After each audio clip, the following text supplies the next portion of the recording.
আমি তো কইলে আবার সমস্যা, কালকেই দৌড়ে দেখা যাবো যাবো গা মাহফিলের লাগি। আমার হুমানের দিন মাহফিল নাই। আলহামদুলিল্লাহ, আল্লাহর বান্দা আমি ওদম প্রতিদিন লাখ টিয়া 1.5 লাখ মাহফিল হাদিয়া দেয়। গেলেই একটা দুইটা প্রোগ্রাম থেকে 1.5 লাখ এমনি দেয়, সাউন্ড লাগে না, বাজেট না, এনি টোটাল একজন পার্সন বাংলাদেশে বলতে পারবে না যে মাদানী সাহেব আমার বলছে যে 1 লাখ না দিলে মাহফিলে যাইতাম না। এরকম লুকই আমরা না, এমনি মানুষ দেয়। তারপরেও গতকাল কেউ মাহফিল ছিল না, আগামীকাল কেউ মাহফিল নাই, আরও যে কত খালি। আমি মাহফিলই রাখি না, মাহফিলই রাখি না, একেবারে কম প্রোগ্রাম করি।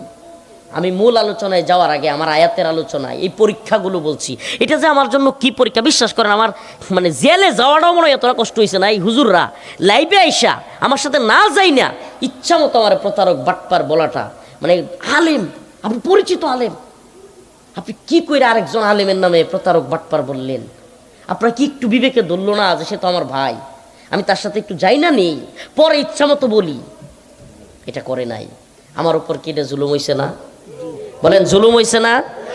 এই জুলুমটা করছে ইব্রাহিম খলিল নামের এক এই লোক, ফুলবাড়িয়ার চরমুনায়ের আতপাকার পদপ্রার্থী। আরেকজন হইল ত্রিশালের, নাম কি? হ্যাঁ, আপনারা এটা জানিয়ে হয়েছে। আপনার কাছে বিচার দিলাম, আল্লাহর কাছে দিলাম, আর আপনার কাছে দিলাম। কিন্তু এই যে জুলুমটা আমার উপরে, কোনো আপোষহীনতা, পেট আর পকেটের দান্দাবাজি, বাটপারি, কোন নেতার তেলবাজি, সামসামি জীবনে করি নাই। এই জন্য কোনোটা কোনো কেলেঙ্কারি পায় না। তো যখন কোনোটা কিছু পায়, ওই আওয়ামী লীগ বাটপারের দলগুলো তখন লাভ দিয়ে ওঠে, চিন্তা করে এই যে পাইছি রে পাইছি। হুজুর তো ভালো লোক না, জাতি জানুক আমাদের নেত্রী ভালো ছিল, হাসিনাই ভালো ছিল, আর জাতি জানুক এই হুজুরগুলো খারাপ ছিল। মানে হেরা রইল এটা একটা স্বার্থ হাসিলের মাধ্যম। তো এই লোকগুলোকে কথা বলার সুযোগ করে দিচ্ছেন আপনি আতিকুর রহমান নোমানী। এই আওয়ামী লীগের লোক কিংবা আমাদেরকে যারা দেখতে পারে না, এই সমস্ত লোকগুলোর কাছে আপনি একটা হাদিয়া পাঠাইছেন। এই ভিডিওতে প্রতারণার কথা বলে আপনি একজন পরিচিত আলেম হইয়া একবারের জন্য এ আল্লাহর বান্দা, আমি লাইভে এসে বলছি যে উনি পারলে ওই নাম্বারটা দিয়ে প্রমাণ করুক অথবা আমার নামে মামলা করুক যদি আমি প্রতারণা করে থাকি। কথার কথা, উনি একটা বারের জন্য ফেসবুকে এতটুকু লিখতে পারলো না যে আসলে আমরা এক প্রতারণার শিকার হয়েছি, প্রতারক আমাদের সাথে প্রতারণা করছে, আমরা হুজুরের সাথে যোগাযোগ করতে পারি নাই, এখানে হুজুরের কোনো দায় নাই। এতটুকু বললে কিন্তু উনারাও বেঁচে যেত গা, আমারও যে বেইজ্জতিটা করছে এটা থেকে কি হয়ে যেত? সম্মানিত মুসল্লিয়ানি কেরাম, আপনারা কি ভুল বুঝতেছেন? কষ্ট নিচ্ছেন? এতটুকু করলে ওই মাহফিলে ওই দিন মারামারির পর্যায়ে, স্টেজ ভাঙ্গার পর্যায়ে হাজার হাজার মানুষ এত ক্ষিপ্ত হয়েছে। পরে আমি লাইভের ভিডিওগুলো দেখছি, অথচ আমার ওই দিন মাহফিলই ছিল না। আপনারা আমি আসসালামু আলাইকুম রাহমাতুল্লাহি ওয়া বারাকাতুহু। ইন্নাল হামদুলিল্লাহ নাহমাদুহু ওয়া নাস্তাঈনুহু ওয়া নাস্তাগফিরুহু ওয়া নু'মিনু বিহি ওয়া নাতাওয়াক্কালু আলাইহি ونعوذ بالله من شرور أنفسنا ومن سيئات أعمالنا من يهده الله فلا مضل له ومن يضلل فلا هادي له ونشهد أن لا إله إلا الله وحده لا شريك له أما بعد فقد قال الله تبارك وتعالى في كلامه المجيد وفرقانه الحميد أعوذ بالله من الشيطان الرجيم بسم الله الرحمن الرحيم ألف لام ميم أحسب الناس أن يتركوا أن يقولوا آمنا وهم لا يفتنون ولقد فتنا الذين من قبلهم فليعلمن الله فليعلمن الله الذين صدقوا وليعلمن الكاذبين صدق الله مولانا العظيم وصدق رسوله النبي الكريم ونحن على ذلك من الشاهدين والشاكرين والحمد لله رب العالمين রায়মনি দারুল কোরআন কওমি মাদ্রাসা রায়মনি ত্রিশাল ময়মনসিংহ এর দস্তারবন্দি উপলক্ষে 32তম বার্ষিক ওয়াজ মাহফিলের সম্মানিত উলামায়ে কেরাম, মুরব্বিয়ানে আযম, অতিথিবৃন্দ, প্রিয় মুরব্বিয়ানে আযম, যুবক ভাইরা, স্নেহের ছোট ভাইরা, পর্দানিশীন শ্রদ্ধেয় মা ও বোনেরা, আল্লাহ রব্বুল আলামিনের দরবারে অসংখ্য অগণিত শুকরিয়া যে মহান রব্বুল আলামিন আপনাকে আমাকে কোরআন সুন্নাহ থেকে কিছু কথা বলবার এবং শুনবার তৌফিক দান করেছেন। সেজন্য অন্তরের অন্তঃস্থল থেকে কালিমাতুশ শুকুর আদায় করে স্বতঃস্ফূর্ত আওয়াজ করে বলি আলহামদুলিল্লাহ। আমি আজকে আপনাদের সামনে মুমিনদের পরীক্ষা, আল্লাহর পক্ষ থেকে মুমিনের উপর পরীক্ষা, এই বিষয় নিয়ে কিছু আলোচনা করব ইনশাআল্লাহ। আসলে আল্লাহ পাক দাপে দাপেই মুমিনকে পরীক্ষা করেন। যারা আল্লাহর বান্দা মুমিন, তাদের ঈমানের অবস্থা অনুযায়ী, ঈমানের হালত অনুযায়ী আল্লাহ পাক তাদেরকে পরীক্ষা করেন। আর্থিক সমস্যা, কারো ঘরে আর্থিক সংকট, এটা একটা পরীক্ষা। কেউ পরিবারের বড় ধরনের অসুস্থ, এটাও একটা পরীক্ষা। কারো নামে মামলা হয়ে গেছে, এটাও তার জন্য একটা পরীক্ষা। কেউ জেলে চলে গেছে, এটাও তার জন্য একটা পরীক্ষা। রিমান্ড হইছে, একটা বড় পরীক্ষা। এই দুনিয়ার বাস্তবতায় আল্লাহ পাক অনেক ধরনের পরীক্ষা আমাদেরকে করবেন। এটা এমন না যে আমি তো মুমিন, আমি মুসলমান, হ্যাঁ, কাফেররা ভালো চলতেছে, যে নামাজ পড়ে না সে ভালো চলতেছে, ভালো খাইতেছে, তা আমি নামাজ পড়ি, আমি আলেম মানুষ, কিংবা আমি খারাপ কাজ করি না, তাইলে আমার উপরে কেন পরীক্ষা হবে? বিষয়টা এমন না, বরং বিষয়টা হলো উল্টা। আর দুনিয়া সিজনুল মুমিন ওয়া জান্নাতুল কাফির, যে দুনিয়া বরং উল্টা। যে আল্লাহ রসুল বলছেন যে দুনিয়া হলো কাফেরদের জন্য জান্নাতের সমতুল্য, আর মুমিনদের জন্য জেলখানার মতো। কিসের মতো? মুমিনরা চাইলেই সব কিছু করতে পারে না। এই জেলখানার মানে কিন্তু আবার এটা না যে বাস্তবিকভাবে মুমিন যারা সবাই খালি জেলই থাকবো।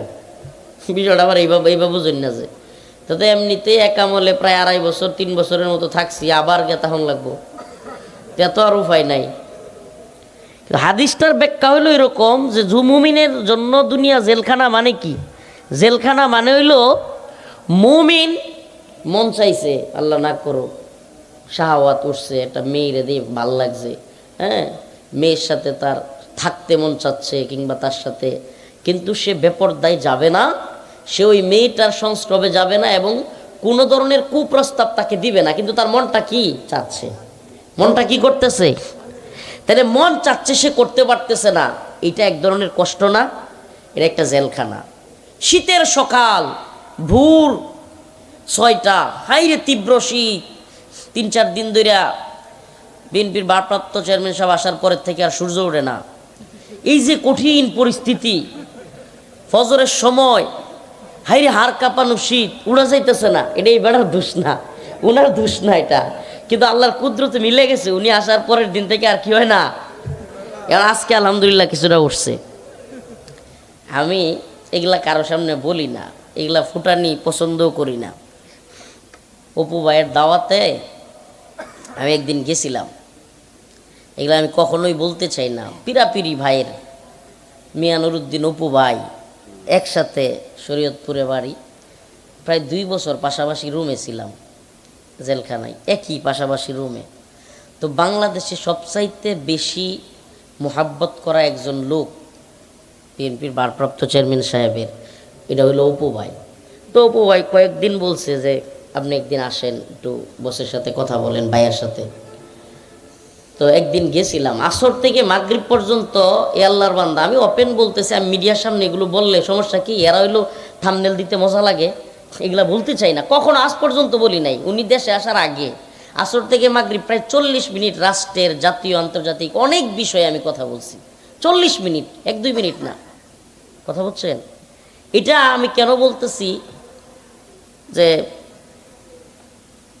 আমাদের কষ্ট লাগে যখন কিছু লোকের মধ্যে একবার স্থানীয় পর্যায়ের 2-1জন লোক যখন দেখি যে মানে অযথাই একটা বিষয়কে কঠিন করতেছে, কষ্ট দিচ্ছে, তখন কষ্ট লাগে এটা যে ভাই, আপনি আপনার যে নেতা বা আপনি যার প্রতিনিধিত্ব করতেছেন সে আসলে এমনটা চায় না, এটা আপনি বুঝতেছেন না। সে এমনটা চায় না, কিন্তু আপনি করে ফেলতেছেন। এই জিনিসটা ভালো হয় না, এই জিনিসটা দিন শেষে ক্ষতির কারণ হয়। প্রিয় ভাইয়েরা আমার, বন্ধুগণ আমার, আমরা তো বললাম যে পরীক্ষা হবেই, মুমিনদের পরীক্ষা হবেই, এগুলো একটা পরীক্ষা। এর মধ্যে আজকে আসছি আরেক পরীক্ষায় পড়ে গেছি গা, রেজাউল করিম ইব্রাহিম ভাইয়ের মাহফিলে আইসা। এটা হইল ফুলবাড়ি এক প্রোগ্রাম, মুফতি আতিকুর রহমান নাকি মাওলানা আতিকুর রহমান নোমানি, আপনাদের 30 সালের মানুষ। উনি হলো অনলাইনে ফেসবুকে কত মানুষ যে আমার নামে না, এটা খালি যারা পপুলার বক্তা এদেশের, এদের অনেকের নামে আপনার আইডি আছে, বিভিন্ন আইডি ফেসবুক খুললা তো করে কি প্রতারণা করে, ফোন দেয়, আমি অমুকের পিএস এসে। ভাই, সারা দেশে পরিচিত একজন মানুষ কি মোবাইলে দাওয়াত নিব?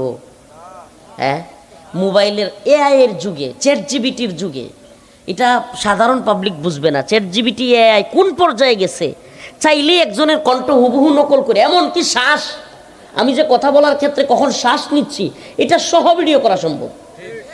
এই জামানায় মোবাইলে প্রোগ্রাম দেওয়াটা এটা কি সম্ভব?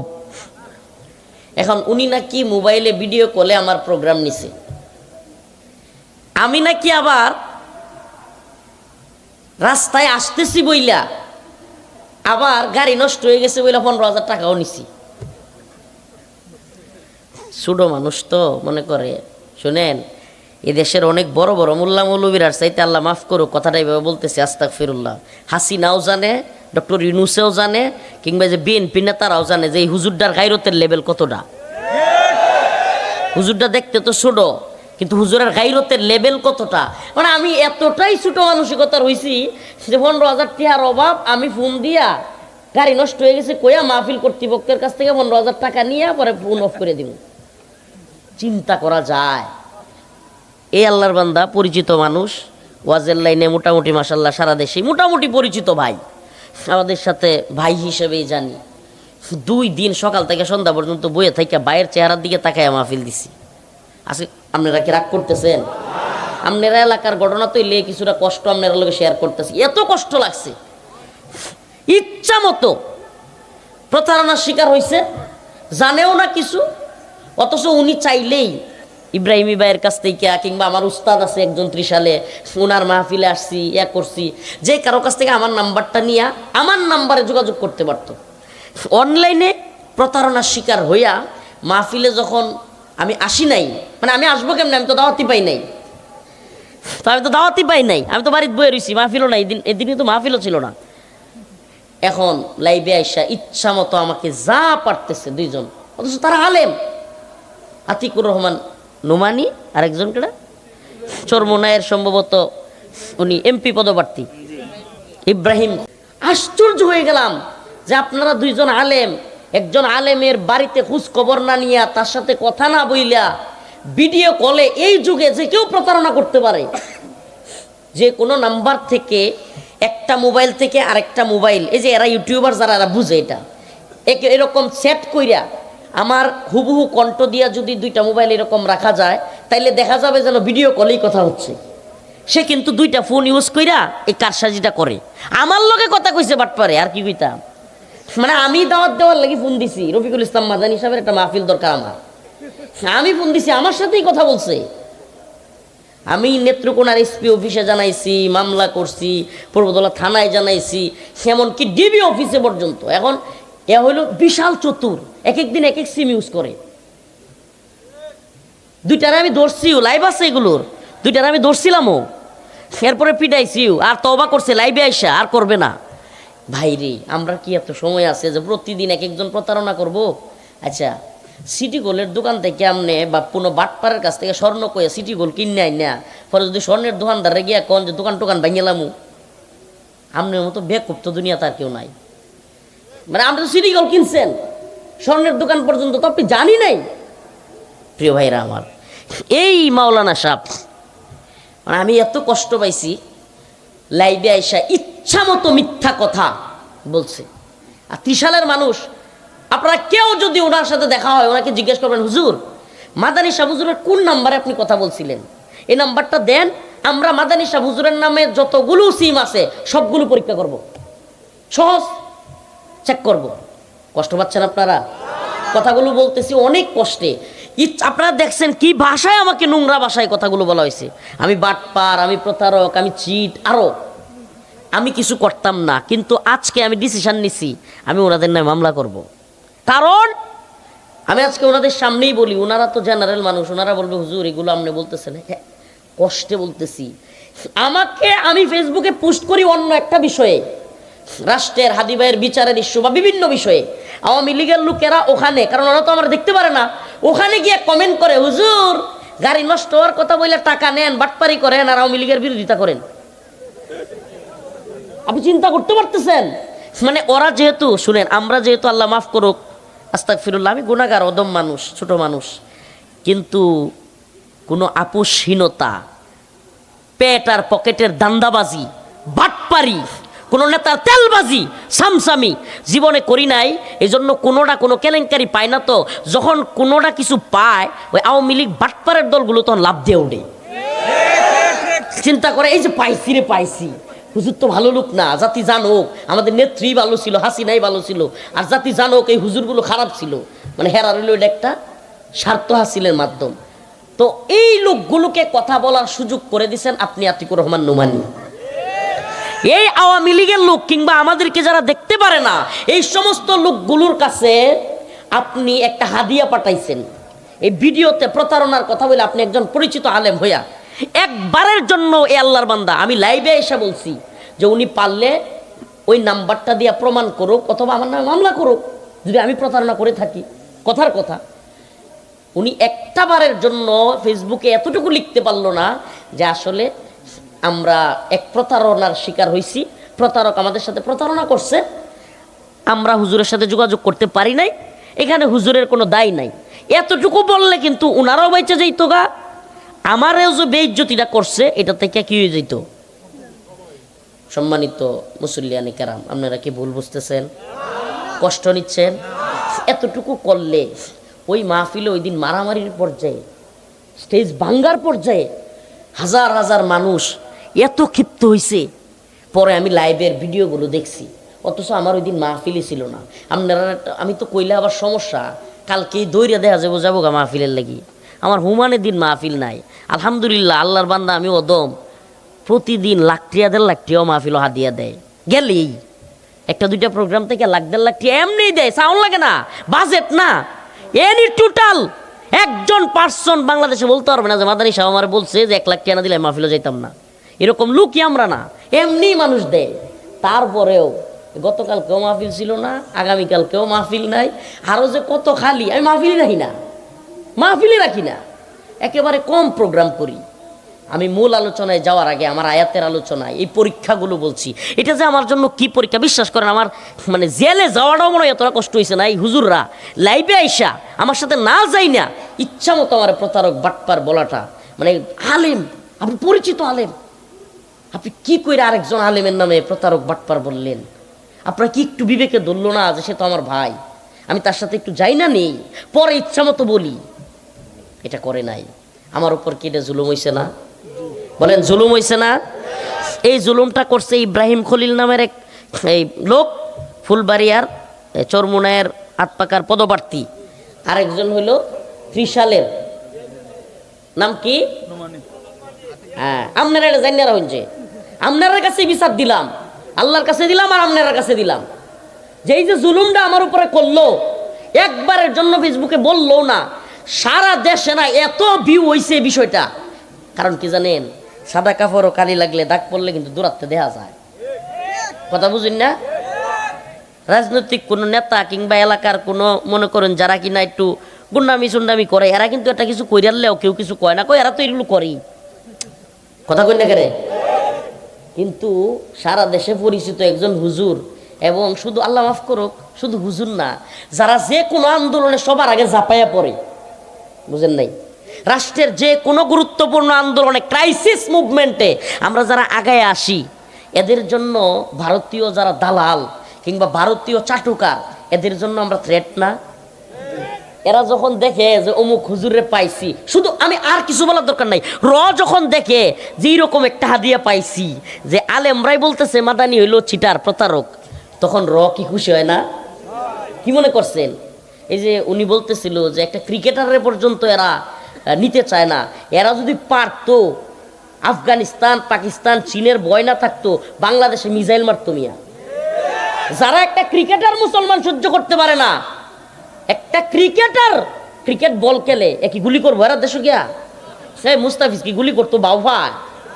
হ্যাঁ, তেমন হইতেছে তাদের ক্রিকেট মাঠে গিয়া সব প্লেয়াররা গুলি করবো, এই একটা লোকেরা সহ্য করতে পারে না। তাইলে মনে করেন যদি এরা, শুনেন অনেকেই কয় বিশাল বড় রাষ্ট্র, ভারত এই করে ফেলবে, দেখ ঘোড়ার ডিম করবে, ওরা যদি বাংলাদেশে হামলা করে, সাথে সাথে চতুর্দিকে হামলা হইয়া ভারত খান খান হয়ে যাবে।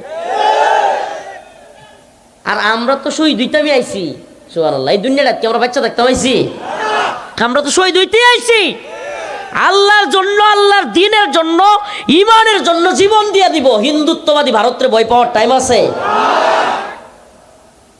তো এখন এই লোকগুলো যারা কিনা ভারত থেকে খুনি পাঠায়া, খুনিকে সেফ এক্সিট দিয়া, রয়ের সাজানো প্ল্যানিংয়ে বাংলাদেশে কিছু কুলাঙ্গারকে দিয়া, টাকা দিয়া আমাদের ভাই শরীফ উসমান হাদিকে হত্যা করায়। কি করায়? হত্যা করায়। আচ্ছা কন্ত শরীফ উসমান হাদি বাইরে নিয়ে যা হইছে, যেই পরিমাণ মানুষ তার জানাজাই হয়েছে, যেই পরিমাণে মানুষ তার জন্য কান্না করছে, আমি নিজের চোখে দেখছি। ছোট ছোট বাচ্চা, রিক্সাওয়ালা, শ্রমিক, পুলিশ, উকিল, মুফতি, মাওলানা, সকল স্তরের মানুষ তার জন্য কান্না করছে, এখনো কান্দে। আমার বলেন, লোকটা যদি জানা যাইতো যে লোকটা মানুষের কাছ থেকে টাকা নিয়ে নির্বাচনের নামে প্রতারণা করছে, এত লোক কান্দতো? কথা মনে হয় বুঝেন নাই। আরে আপনারা হত্যাযোগ্য করতেছেন, আপনারা বুঝতেছেন না। আরেকদিন আমাদের কেউ শুট করবে, এ জাতি মনে করবে দূর এই লোক তো মাহফিলের নামে টেয়া লয়ে প্রতারণা করে, দূর মরছে ভালো হইছে। হত্যাযোগ্য করতেছেন আপনারা, আপনারা বুঝতেছেন না। মনে করেন আপনাদের এই নেতা, ওই ডাক্তার মানুষ, হ্যাঁ, উনি যদি এমন কোন আল্লাহ না করুক খারাপ কাজের প্রচারণা হয় এলাকায়, আল্লাহ না করুক, তাইলে উনার জন্য কিন্তু পরবর্তী সময়টা কঠিন হয়ে যাবে। এমনকি শত্রুপক্ষ যদি ওনারা ঘায়েল করে, সাধারণ মানুষের মধ্যে ওই প্রতিক্রিয়া হবে না যেটা এখন হবে। কেন? কারণ মানুষের মধ্যে মেসেজ যাবে খারাপ। তো আমাদেরকে যদি আল্লাহ না করুক, আমরা তো বেশি দিন বাঁচবো না, এটা আমরা জানি ভাই, এটা আমাদের জানি। আমরা যারা আন্দোলন সংগ্রামী, বিপ্লবী, কারো কথা শুনি না, কারো চাটুকারিতা করি না, এদের হায়াত, আমরা খুব লম্বা হায়াত নিয়ে আসি না আল্লাহর কাছে, এটা বুঝি।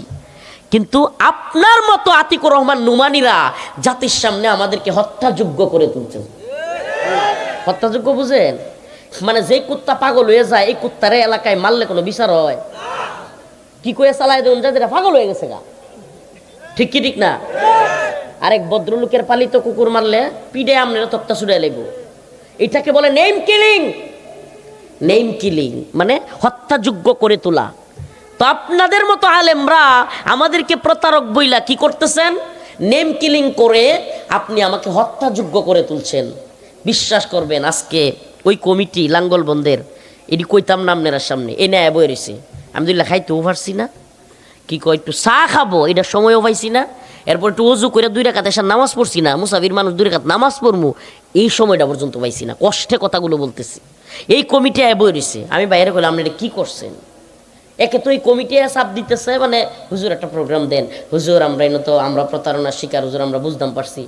আপনারা বুঝতেন পারছেন মিয়া, তাইলে আতিকুর রহমান নুমানিরে নিয়ে আসেন, ওনার বাড়ি ত্রিশাল। হিম্মত থাকলে উনি সামনে এসে বসক, উনি প্রমাণ দিয়া বলক যে হুজুরে আমি দাওয়াত দিছিলাম। এটা না করে এখন যে আমার এনে বিরক্ত করতেছেন, প্রায় আধা ঘন্টা সময় আমার শেষ করে দিছে। এই আধা ঘন্টায় আমি উজু করতে পারতাম, একটু নাস্তা করতে পারতাম, কিংবা একটু আমি খাওয়া দাওয়া করতে পারতাম, কিচ্ছু করতে পারি নাই ভাই। এত দূর থেকে আসছি, আমার শ্বশুর হাত ভেঙে গেছে, আমাদের নেত্রকোনার জেলা বিএনপি সভাপতি প্লাস ডাক্তার, এই নয়া ডাক্তার পাইলাম আনোয়ার ভাই, ডাক্তার আনোয়ার ভাইয়ের চেম্বারে আমি নিজে ময়মনসিংহ থুই আইছি, হসপিটালে রাইখা ভাই আমার শ্বশুরকে আমি এনে আসছি। তাহলে বুঝেন কীরকম বিড়ম্বনার মধ্যে যাইতেছি, মানসিকভাবে খাওয়া দাওয়া করি নাই। তো এই অবস্থায় আইসা আমি এইগুলোর শিকার এখানে হয়েছি। এটা পরীক্ষা, আসলেই পরীক্ষা। একে তো হইলো আমাকে প্রতারণা এসে আমি বললাম যে ভাই এরা বুঝাইও পারি না, যায় না। এক পর্যায়ে বলতেছি যে এরা ধাক্কা দেন কষ্টে। আমি বলতেছি যে ভাই আপনাদের যদি কথা বলার থাকে আপনারা ওই দুইজন লোক নিয়ে আসেন যারা আমাকে অনলাইনে প্রতারণা বাটপার বলছে। এখন পর্যন্ত তারা একটা ফেসবুক পোস্ট পর্যন্ত করে নাই যে হুজুর আমরা দাওয়াত পৌঁছাইতে পারি নাই, আমরা প্রতারণার শিকার হয়েছি। আচ্ছা, এটা বললে মানুষ বলেন তাদেরকে মাথায় বাড়ি দিবে কেউ? আপনাদের সামনে ওনার সামনে রেখে বিচারটা ত্রিশালের মানুষের কাছে আমি দিয়ে গেলাম যে আমার উপর এই জুলুমটা হয়েছে, এবং আমি আইনানুগ ব্যবস্থা কেন নিব এটাও বলি। আমি একটা জিনিস চিন্তা করতেছি, এই অনলাইনের বিষয়গুলো কিন্তু দীর্ঘদিন থাকা যায়, দীর্ঘদিন থাকে, যেই কারণে পরবর্তীতে কিন্তু এই প্রতারণার নামে অন্য একজন আমার নামে ক্লেম দিতে পারবে। এই জন্য আমি একটা জিডি বা একটা কিছু কইরা রাখবো। কেন? কারণ অন্তত জানা থাকলো আইনিভাবেও যে আমি ধোঁকা দেই নাই, ধোঁকা তারা দিচ্ছে। আল্লাহ আমাদেরকে ক্ষমা করুক, বলে না আমিন। এই আলোচনায় নিয়ে শেষ। কষ্ট নিছেন? কষ্ট নিছেন? কষ্ট পাইলে মাফ করে দিয়েন যে এটা হুজুর ওয়াজের বিষয়, কিন্তু আমি আমনে করি না। 30 সালের মানুষ, 30 সালের ইস্যু আজকে আবার গড়ছে লিয়ে কয়ে লাইলাম।